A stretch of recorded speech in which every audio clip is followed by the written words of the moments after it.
حضرت علی ابن ابی طالب علیہ السلام کی محبت کے بغیر کسی توبہ قبول کرنے والے کی توبہ قبول نہیں ہوتی۔ علی رسول خدا صلی اللہ علیہ وآلہ وسلم کا صرف بھائی ہی نہیں بلکہ ان کے داماد بھی ہیں، اور داماد کا موازنہ دوست سے نہیں کیا جا سکتا۔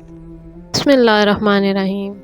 ابن شہر آشوب نے حضرت ام سلمہ، اسماء بنت امیس اور امام جعفر صادق علیہ السلام سے روایت نقل کی ہے کہ رسول اکرم صلی اللہ علیہ وآلہ وسلم نے قراء غمیم کے مقام پر نماز پڑھی۔ جب آپ صلی اللہ علیہ وآلہ وسلم نماز سے فارغ ہوئے تو آپ پر وحی نازل ہونے لگی۔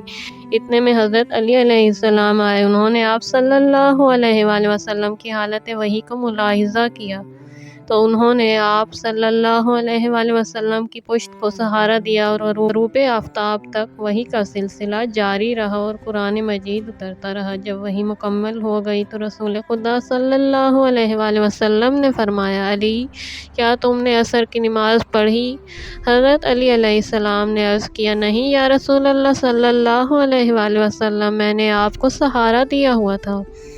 حضرت صلی اللہ علیہ وآلہ وسلم نے فرمایا، اللہ تعالیٰ سے دعا مانگو اور تمہارے لیے سورج کو پلٹا دے۔ حضرت علی نے دعا مانگی تو سورج پلٹ آیا۔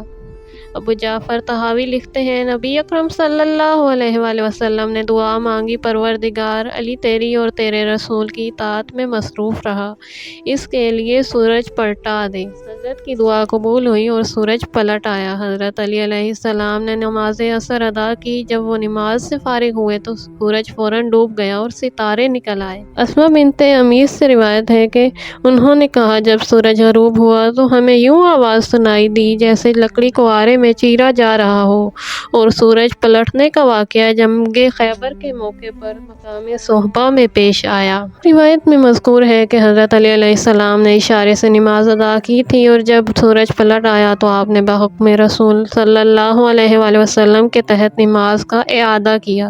اس واقعے کے بعد رسول اکرم صلی اللہ علیہ وآلہ وسلم نے حسان بن ثابت کو حکم دیا کہ وہ اس واقعے کو نظم میں بیان کرے تو اس نے یہ اشعار کہے، علی ابن طالب علیہ السلام کی محبت کے بغیر کسی توبہ کرنے والے کی توبہ قبول نہیں ہوتی۔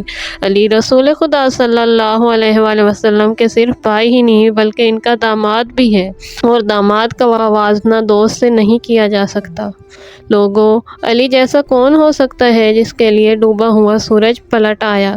علماء تسنن میں سے رد شمس کی روایت کو ابن مغازی شافعی نے کتاب مناقب المومنین پر ابن خزیمہ کا یہ قول منقول ہے کہ احمد بن صالح کہا کرتے تھے کہ کسی اہل علم کے لیے اسماء کی حدیث سے انکار کرنے کا کوئی جواز ہی نہیں ہے، کیونکہ یہ ہمارے نبی صلی اللہ علیہ وآلہ وسلم کی صداقت کی دلیل ہے۔ دوستو، امید ہے آپ کو ویڈیو پسند آئی ہوگی۔ اگر آپ کو ویڈیو پسند آئی ہے تو پلیز لائک کیجیے اور چینل کو سبسکرائب کیجیے تاکہ آئندہ آنے والی ویڈیو آپ تک پہنچ سکے۔ اللہ حافظ۔